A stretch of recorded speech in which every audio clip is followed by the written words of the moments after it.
Le tribunal correctionnel de Grenoble a condamné un chasseur à 3 ans de prison, dont 2 avec sursis en 2015 sur un chemin de Beldon. Il avait mortellement blessé au thorax un étudiant qui se promenait. Comme 2 fois par an, le téléphérique de la Bastille organisait lundi matin un exercice d'évacuation dans les airs avec l'aide des sapeurs-pompiers du Grimpe et d'un tout nouveau système. Et puis rencontre à Voiron avec la troupe 1605 à quelques heures de la première de leur nouveau spectacle inspiré de Cyrano de Bergerac d'Edmond Rostand. Cyrano Parano, c'est jeudi soir au Grand Angle. Bonsoir à tous, ravi de vous retrouver dans ce JT du mardi 30 avril 2019, toutes les heures à partir de 18h, l'essentiel de l'actualité du Grand Grenoble en moins de 10 minutes. Le 10 octobre 2015, un jeune étudiant de l'Institut de géographie alpine de Grenoble, parti en randonnée avec un ami du côté de Frédière en Beldon, était mortellement touché au thorax par le tir d'un chasseur de 65 ans qui pensait viser un chevreuil. Samuel Rinaudot avait 20 ans. Son ami Théo Massy avait été légèrement blessé par un éclat de roche, peut-être provoqué par un ricochet de la balle. Il s'est porté partie civile. Le sexagénaire comparaissait ce mardi après-midi devant le tribunal correctionnel de Grenoble pour homicide involontaire. C'est plus généralement la place des chasseurs dans le même temps et le même espace que les randonneurs qui a été au cœur des débats.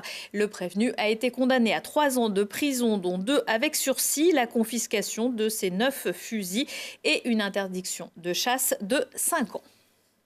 Le chasseur a été condamné à 3 ans d'emprisonnement, dont 2 assorti d'un sursis simple, et surtout l'interdiction de chasser. Parce qu'il est apparu qu'en dépit des 3 ans et demi qui ont séparé les faits du procès d'aujourd'hui, aucune remise en perspective et aucune remise en cause des règles ou des préacquis n'ont été intégrés. Donc je pense que c'est ce qui a défini le tribunal dans la sanction qui a été prononcée. Il est absolument indispensable que les mauvais chasseurs soient sanctionnés. C'est la raison pour laquelle aussi la Fédération de la chasse était partie civile. Il faut absolument traquer les chasseurs qui ne respectent pas les conditions impérieuses dans lesquelles la chasse doit s'exercer. Au-delà même du verdict, je pense qu'il y a vraiment, ça ne devrait pas avoir lieu, quoi. Il y a vraiment quelque chose à remettre en question, parce que si aujourd'hui il y a encore des actions de chasse, c'est qu'il y a vraiment un problème.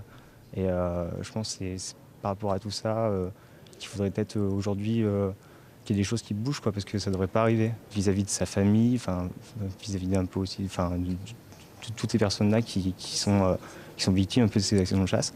Ça ne devrait pas arriver. Le sexagénaire a été laissé libre à l'issue de l'audience. Il a rendez-vous dans quelques jours avec le juge d'application des peines pour décider d'un éventuel aménagement. La rue est à nous. Demain, mercredi 1er mai, jour de la fête du travail et traditionnellement jour de défilé. Comme un peu partout en France, les autorités s'attendent à une mobilisation importante à Grenoble. Le cortège partira à 10h de l'avenue Alsace-Lorraine pour se rendre au Jardin de Ville. Devrait se joindre à l'appel des syndicats, les Gilets jaunes, mais aussi les citoyens pour le climat. Attention, aucun bus et tram de l'agglo ne circulera de toute la journée. Et pas de sirènes non plus. Exceptionnellement, les sirènes du système d'alerte et d'information de la population ne résonneront pas mercredi, mais jeudi, toujours à midi. Bis repetita pour Jean-Michel Blanquer. Dans un récent tweet, le ministre de l'Éducation nationale a de nouveau qualifié l'école musulmane Philippe Grenier d'Échirolles d'école d'inspiration salafiste. Une qualification qui lui vaut justement une plainte en diffamation de la part de l'établissement. L'obligation administrative de fermeture de l'école, prononcée en février, reste suspendue en attendant le jugement en appel le 1er juillet. Selon le rectorat de Grenoble, une partie des élèves auraient été réinscrits dans des écoles grenobloises, comme il le leur avait été demandé. Mieux qu'un escape game, lundi matin, une trentaine de personnes volontaires se sont retrouvées enfermées dans les bulles de Grenoble à 40 mètres du sol.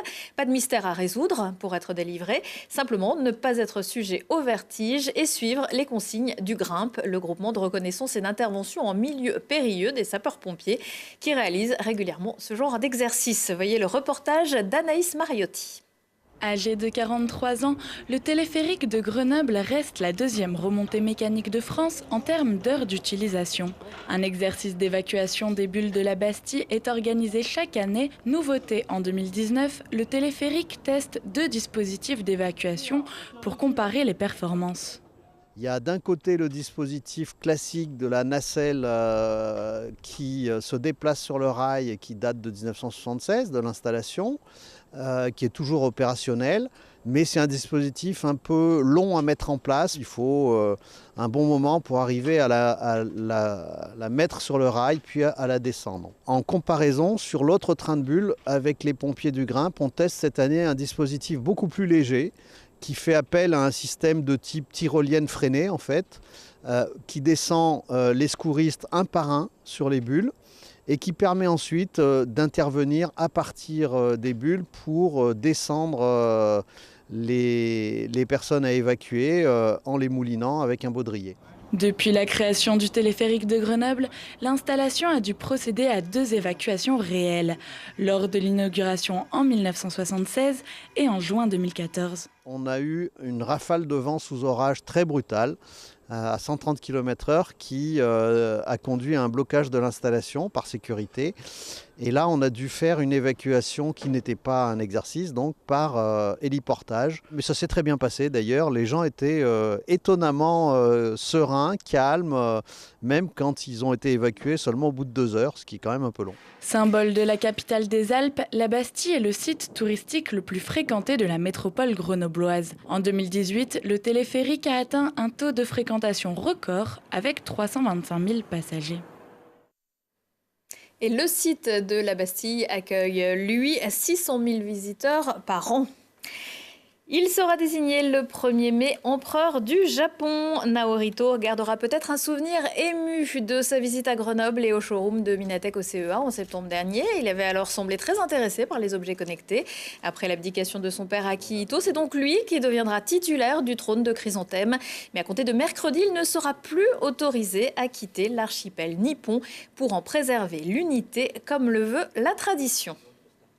Après le convoi inspiré des récits de son père, rescapé des camps de la mort pendant la Deuxième Guerre mondiale, le Voironnais Dominique Vovk et sa compagnie 1605 s'attaquent à Cyrano. Cyrano Parano sera présenté le 2 mai à 20h au Grand Angle. Julie Ségala a rencontré les artistes il y a quelques jours lors d'une répétition publique à la salle des fêtes.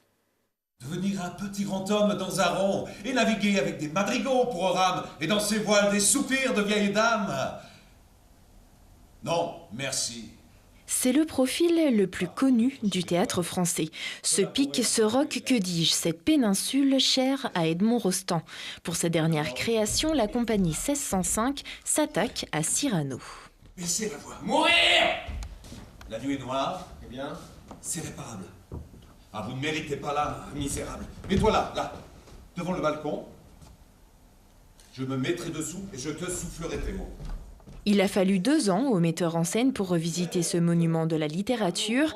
La trame de l'histoire d'amour impossible a été conservée, tout comme les célèbres tirades en vers, mais une grande partie du texte a été supprimée, tout comme Roxane. Ce qui m'a intéressé, c'est de jouer justement la partie avec les 2 rôles masculins.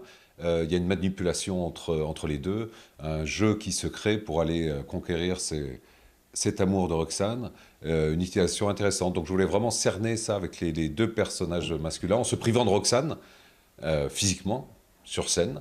Je ne vais pas tout dévoiler, mais voilà. Elle sera de toute façon au milieu des échanges des deux comédiens.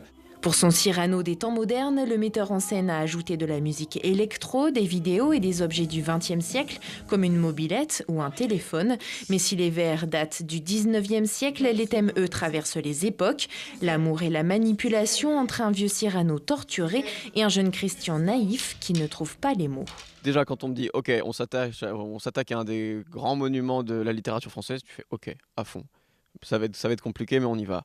Et quand on décide de décontextualiser, de repartir, d'avoir une nouvelle approche de ce texte, de le faire résonner autrement, on se dit ok, c'est à ça que sert le théâtre, c'est pour ça que je fais ce métier, donc on y va, quoi.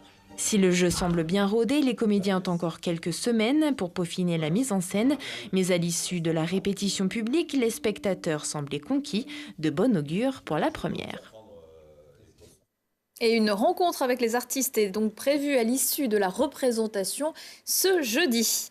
À 20h15, 23h15, si on parlait, aujourd'hui avec ses invités, Thibault Leduc va apprendre à cultiver nos toits, découvrir une jeune artiste iséroise qui a trouvé sa voix et célébrer le compositeur d'opérette Claude Terrasse. Prochain rendez-vous avec l'actu dans 1 heure et en replay sur télégrenoble.net. Pas de JT mercredi 1er mai oblige. Vous avez rendez-vous avec le JT Région. Quant à moi, je vous retrouve pour une prochaine édition jeudi soir. Excellente soirée à tous.